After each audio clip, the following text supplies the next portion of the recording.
Yeah, we had Sunday we were off, and then Monday and Tuesday we just kind of didn't give the guys rest, so to speak, but tried to get them a little bit rested. Monday we lifted weights. Tuesday we did individual workouts, and just weren't into a full team practice. And now we'll get going today. Get 3 good days of work in. Today we'll really be about ourselves, and then Thursday and Friday really start locking in on Moorhead, playing a really good basketball team. One of the elite teams in our league that's playing with a lot of confidence and a lot of swagger, and we're going to have to be at our very, very best on Saturday night. Tell us about Angelo Warner. He's been really hot recently. Yeah, very good player, can get his own shot, can make threes, can get it off the bounce, got good size at that position, and really can play any position on the perimeter. So he's one of many that we're going to have to do a good job on. And Posthumous on the inside, what kind of problems does that pose for your big guys? Well, he's just got size. They're one of the teams that I think physically can match up with us up front with Posthumous and Kelly and Reeder. Those guys bring a lot of toughness and a lot of intangibles to the table each night. So Posthumous obviously one of the top, if not, I don't know where he's at, but I know he's one of the top, 5 or so rebounders in the country. So he's got great size and strength, so he's a tough one to move. So we've got to make sure not only do we got to keep him off the glass, but we can't let him have good position because he can score around the basket. Talk about Moorhead in the context of this game. What, they're 9-3, and they're 9-3. You're 10-2. You have a few things decided. They still can get a chance at maybe mucking everything up and three-way championship. However, goes out. So talk about that game in that context. Well, Coach Woods has them playing with a great deal of confidence and a great swagger right now. And they play tonight against Austin P. And and so we'll watch that game, late tonight or tomorrow as we continue to prep. But they're playing extremely hard. They probably think they should only have 2 losses. They're up 7. Really with a minute to go and turn it over 3 or 4 times and miss 2 free throws in the last minute of the game in their Belmont game. So, Belmont's getting a lot of attention, and now, we're getting a lot of attention. So they're seeking that as well, and they're deserving of it. They're deserving of it. They're only a game out on their side, so they're still playing for an opportunity to get the bye in the East. And they're still competing for an overall championship, so everybody's got a lot to play for. Everybody's got different things to play for, but they're playing good. They've been impressive on the couple days. I've spent yesterday afternoon and this morning watching tape on them, and they passed the eye test for sure. How about your guys? Everyone's found their role. Everyone knows what they can do, what they need to do, and they know they can pick each other up. How important has that been for you guys to run? Well, it's been good. We got guys healthy. We got guys on the floor, and guys started to get an opportunity to play together. And I think hopefully they all understand their role, what they need to do. Certain guys defend, rebound, score around the basket. Certain guys, take good shots. Certain guys need to defend. We all need to defend better, but I think they've started to understand their roles. Just like on any team, there's part of the games where they get out of their role, but you just have to handle that and continue to give them confidence. So I think we're confident, but we understand we got a big week ahead of us. Talk about the bench too, Rambo, CJ, those guys coming in and giving you guys good minutes. Well, those guys, you got to keep challenging those guys because it's so important.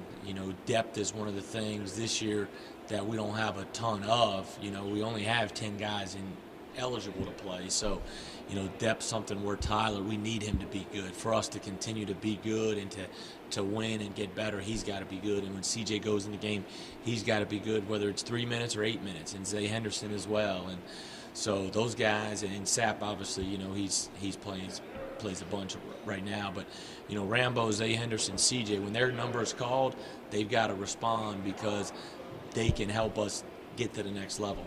It's always hard for those bench guys to get used to those roles too, isn't it? Well, it's tough because everybody wants to play, but everybody also has a role. In the teams that have been great here that I've been a part of, they all understood their role and they embraced their role, and that's what we just keep trying to talk to them about. Max out your job, max out your role, and win the day. And hopefully they can do that as we go down the stretch. There's something on Kareem's story. I know he didn't play in the home game against Belmont or Moorhead, and it really seemed to show up late for them. But when he's in, they seem to really get. Yeah, he's a little jet. Can really cause havoc, I think, on both ends. Offensively, keeping him out of the paint, distributing the basketball, defensively, really pressuring people and getting after the basketball. But I think one of their players fouled out one of their other guards. I don't want to name names because I don't remember exactly, but I know they had a guard foul late in that game. And they missed him, and he's been off and on, hurt a little bit. I don't know what it is, hamstrings or knees or whatnot, because I think he got hurt down there at the game at Belmont, as well. But he is a good player, and we're going to have to do a good job keeping him in front of us and keep him out of the paint. They really do a good job of really attacking the paint with dribble penetration. I know this game doesn't need any hype for Saturday night, but you have Dexter Fields, and he's the lone senior. I know he deserves a lot of attention. Is it difficult to balance that on a night when there's so much at stake for your team? Well, it's been so fast. It's amazing. Senior day really is already here. The season's gone by, really fast. And now it's down to one home game. And now the way they've done the conference tournament, we don't have the last home game, with the quarterfinals. So Dexter has been tremendous as a senior. And it won't be a 5 senior day parade, but it'll be done same way with one guy. It'll be done first class, because if we're going to do something here, which needs to be done first class, that's the only way. If we want to be judged with the great programs, we need to do everything here first class in every aspect. But senior day sometimes gets pushed aside because the game is so much of importance. But Dexter's had an amazing senior year. Isaiah, when he was in town, he was joking like, man, I wish Dexter would have shot the ball like this last year. Dexter's led. He's been a great example. He's been a great ambassador. He's a good father. He's done everything he had to do to help us try to be successful. And I was down on Dexter back. I didn't realize he was sick, but he was basically MIA during that middle St. Mary's week, and found out. We tested him. We thought he had mono. Right. He had worn down. So, but he stayed the course, and seniors could easily waver, trying to get their own, alienate themselves. And he has done nothing but been team, and he's been rewarded for it. And in the interviews I've seen with his teammates, they're the first to pop up and talk about how much he's meant to them, which essentially they're saying there's no way we'd be where we are without him.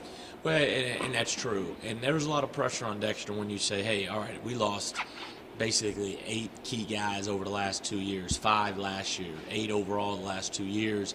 And Dexter was the only guy that's really kind of been a part of that. And now Dexter really had never been the guy. He's been the guy next to the guy. And there's a lot of pressure on that, especially at a place like Murray State. And Dexter's handled it all really well. Didn't ever get frustrated, understood that we had a young group, we had a new group, and we had to stay the course, and he's done that. Shot the ball extremely well, defended well at times, and put the basketball on the floor better this year than he did last year, and has been able to get to the basket and get some layups and different things like that. So couldn't be more proud of him. His family will be up here this weekend. His AAU coach will be up here, and obviously his significant other and his daughter. So we'll miss him. And I'll be honest, back in October, I wouldn't have probably said, hey, man, we're going to miss Dexter. Oh, yeah. And sure. we're going to miss Dexter. And hopefully we can send him without the right way. Moorhead was probably, a lot of people, maybe it was my thought, when Donnie left, they might have, gone down a little bit. They have not done that. Talk about how they've kept things going. I think this is probably their best non-Fareed team. I think this is their best team. Just non-Fareed team since I've been here. Because Moorhead wasn't great when we first got here, and then Coach Tyndall did a phenomenal job there. But this is probably the best non-Fareed team. They play extremely hard. They play tough. They play together.